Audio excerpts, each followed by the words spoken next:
137వ కీర్తన.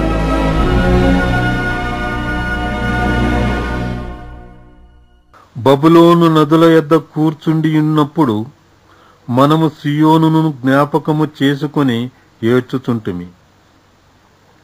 వాటి మధ్యనున్న నిరవంజి చెట్లకు మన సితారాలు తగిలించితిమి.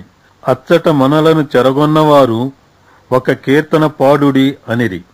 మనలను బాధించిన వారు సియోను కీర్తనలలో ఒకదానిని మాకు వినిపించుడి అని మన వలన ఉల్లాసము కోరిరి. అన్యుల దేశములో యెహోవా కీర్తనలు మనమెట్లు పాడుదము? యెరూషలేమా, నేను నిన్ను మరచిన ఎడల నా కుడిచేయి తన నేర్పు మరచునుగాక.